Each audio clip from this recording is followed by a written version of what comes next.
Welcome back, creeps. Hey, y'all. Welcome to another episode of Weekly Creep. So we got a cat. Another cat. Another one. Another one. Her name is Mabel. She is 11 weeks old. Jesus, already? How Wait, long have you had her? no. 8, 9, 10, almost 11 weeks. Really? Yeah. Huh. I took her to the vet when she was 8 weeks.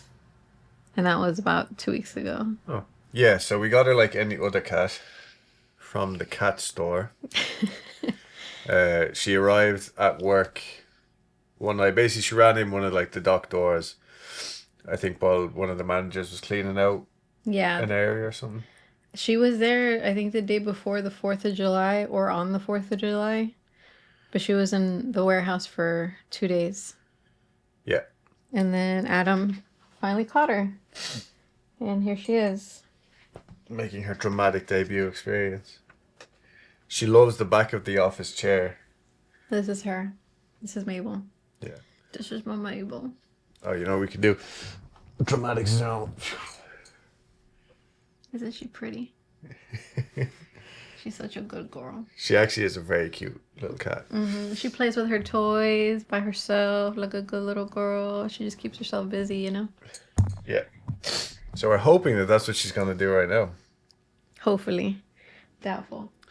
And also, for some reason, around the same time we got Mabel, my allergies started acting up. That's not true. It is every morning. Your mom keeps saying, "Are you sick?" Like, no, I'm not sick. She's not going to hurt you. She's just going to jump on you. because yesterday she scratched me. Okay, if you hear noises, she has her toy in here, and it sounds like a mini bowling ball. Just let her do her thing. I'm going to let her do her thing. Anyways. So anyway, other than that, the Prince of Darkness, our Lord and Savior, Ozzy Osbourne, has also passed. Rest in peace. Rest in peace, the Dark Lord. But also, the day that he died, so I uploaded like, a nice little tribute video. And I got to work and I was like, oh man, what a bummer. And then I helped check some of the orders, which is not a job that I normally do. And the first order that came up was for a John Osborne, which is Ozzy Osbourne's actual name. Oh, wow. I can't remember if it's John Michael or Michael John, but this order was for a John Osborne. Oh, wow. And I was like, that's fucking weird. That is weird. So, don't know what it means. Maybe just a little nod from the universe or something, Yeah. A non-honorable mention, Hulk Hogan also died. Yeah, I heard Ozzy Osbourne's ghost shot him. Oh. That's it. That was the cause of death. Whoa. Yeah. And, yeah, I don't know. Like, what else? It's been a while since we recorded. Not much, really. Just been working, and my birthday's coming up. Yeah. We're gonna go to Waco and Lake Travis for that. Really likes this chair. She'll settle down. Sometimes, like, she stares off into space at nothing. Mm-hmm. I like that. She's generally a very calm cat. Pork Chop hated her. Now she tolerates her. Yeah. She just wants Pork Chop to play, but that's not her thing. Yeah. Pork Chop just doesn't like to play. We've tried several kinds of toys. She doesn't take to any of them. She likes to watch, but she doesn't partake. Yeah, but what's funny is, and this is not cat corner, but now that Mabel plays with the toys, Pork Chop wants the toys, but she doesn't want to play with the toys. She just wants to have them, so Mabel can't have them, which I thought was nice. Yeah. Yep. All right. So do you want to start off with the tarot card of the day? Yes. All right. So today was very fitting tarot card for me personally.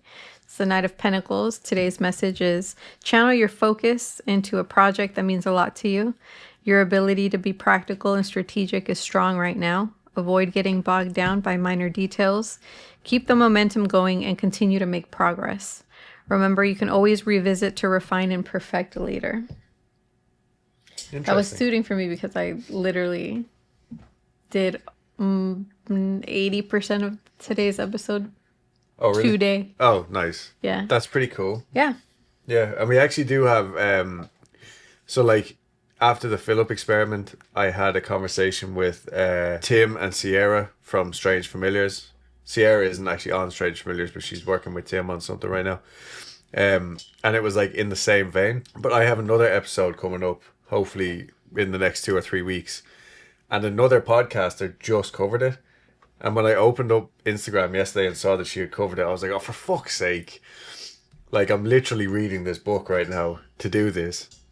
But I was like, normally when something like that happens, I'd be like, all right, well, fuck it. I'll just leave it for like a few months and then do it. But instead, I reached out to this podcaster and was like, how about when we do our episode, then I'll listen to your episode, you listen to my episode, and we can have another episode comparing notes, because she's using different source material. Ah, that's good. Yeah, so I thought that could be fun. So Yeah. I want to do more stuff like that That sounds nice. in the future. Yeah. I like that. Yeah. Mabel found her pink mouse, so she's playing with it. You see, she just finds her toys and she plays with them by herself. She busies herself. It's so cute. Yeah. Okay. So now let's get on with the story before these cats come back. All right. If you have the fear of the deep ocean, the fear, thalassophobia, like I do, this episode's for you. If you're brave, I want to suggest that if you're listening while you're engaged in an activity, maybe hold off or re-listen to this episode with headphones on. I requested music for this episode, and I want this to be as immersive as possible. So if you can, lay down and close your eyes as well as you listen to this one, because I want to exercise your imagination. And I want you to imagine that you're traveling these areas that we're about to learn about together in our safe little space.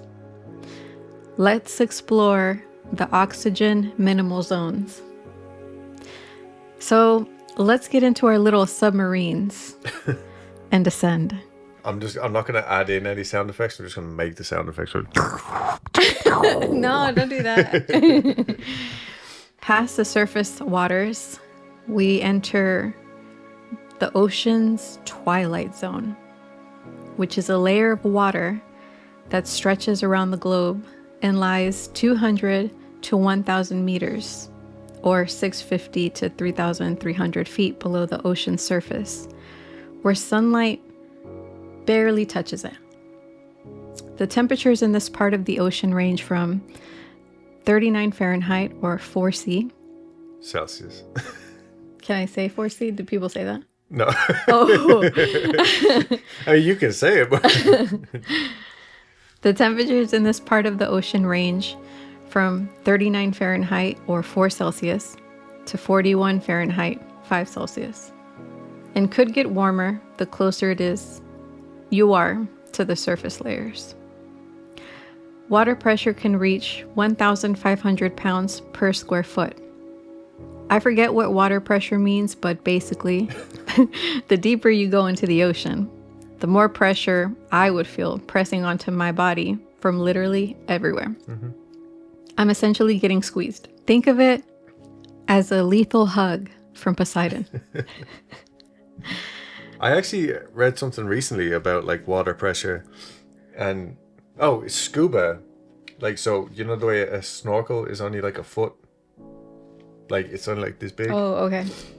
The reason why they don't just make longer ones, because this is what the question was, like, why not just make like a 30-foot snorkel and then swim down, is because at like anything over about 2 foot deep, your body is already under a pressure that your lungs can't suck in the oxygen anymore. Oh.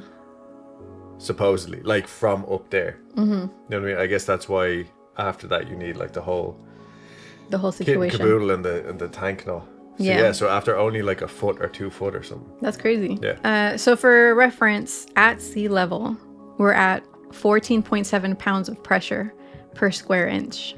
So like, I guess to touch back to what you were saying, like we don't have to go that much deeper for us to be like, oh shit. Like to be affected by basically, shit, yeah. There are creatures that range from all sizes that inhabit this part of the ocean.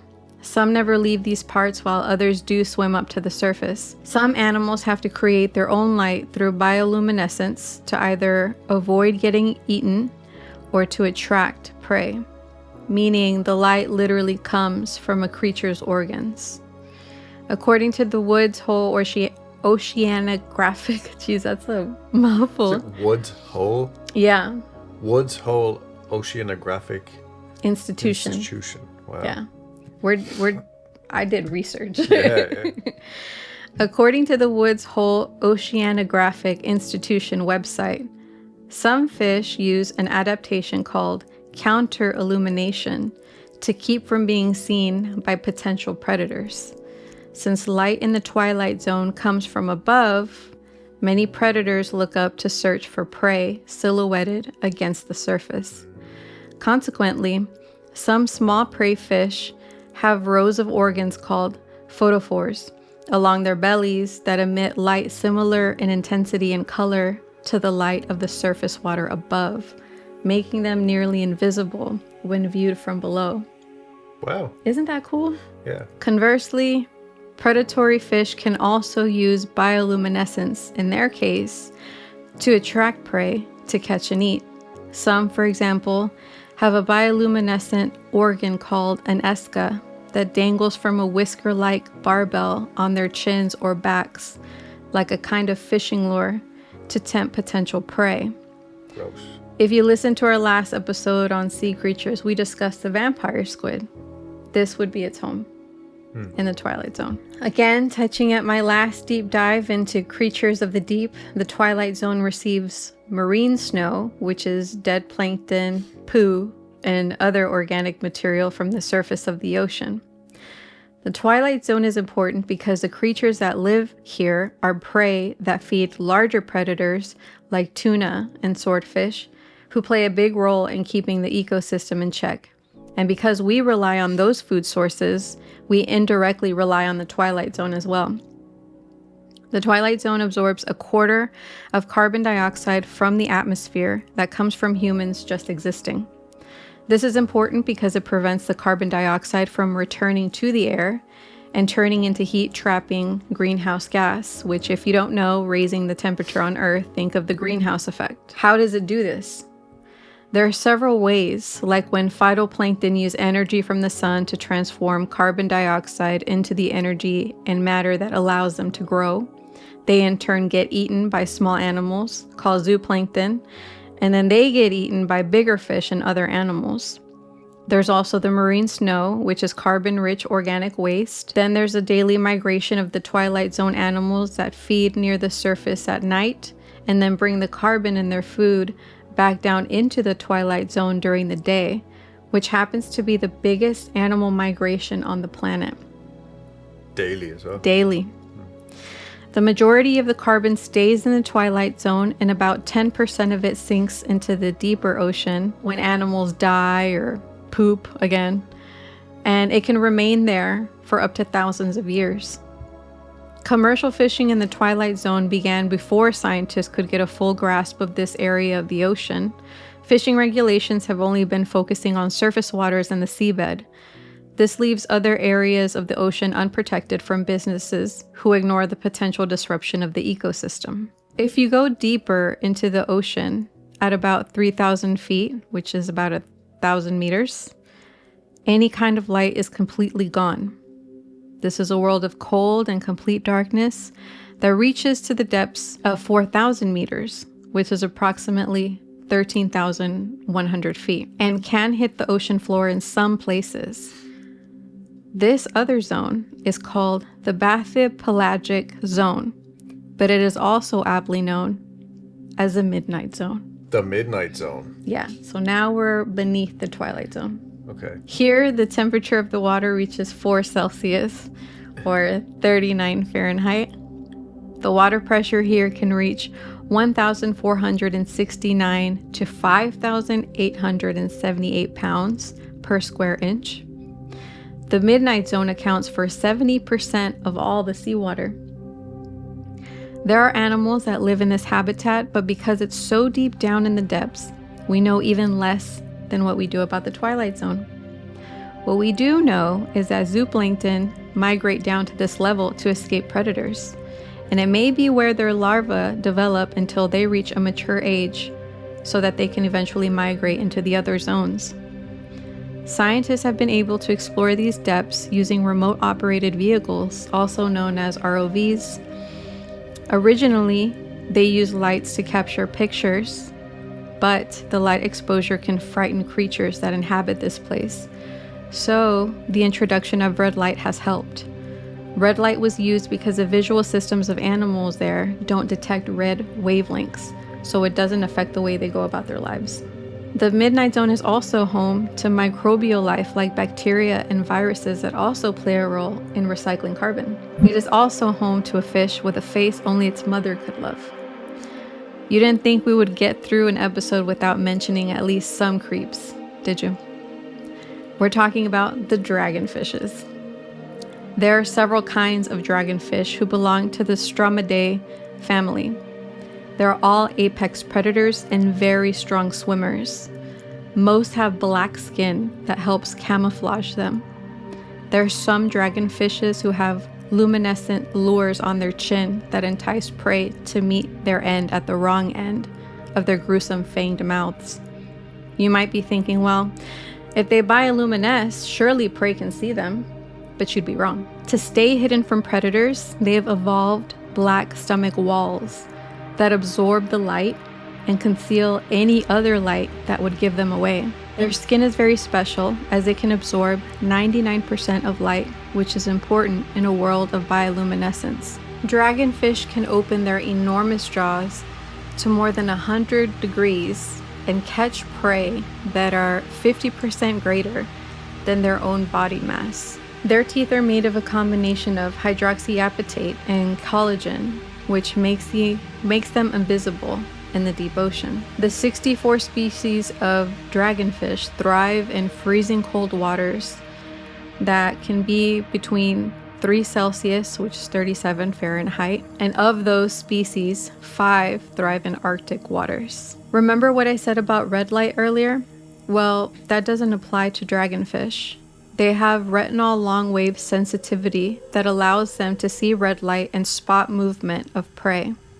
This is a big win for dragonfish because their prey stay stuck bumbling around, only seeing the world in the blue-green spectrum. As we continue our descent, now we're at 6,600 feet or 2,000 meters, and further still at 20,000 feet or 6,000 meters, we'd be in the abyssal zone, where there are hardly any predators lurking.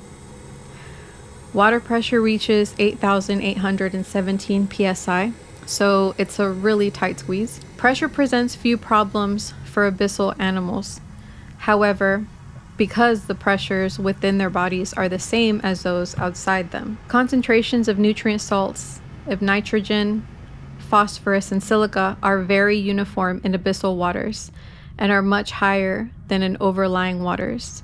This is because abyssal and hadal waters are the reservoir for the salts from decomposed biological materials that settle downward from upper zones, and the lack of sunlight prevents their uptake by photosynthesis.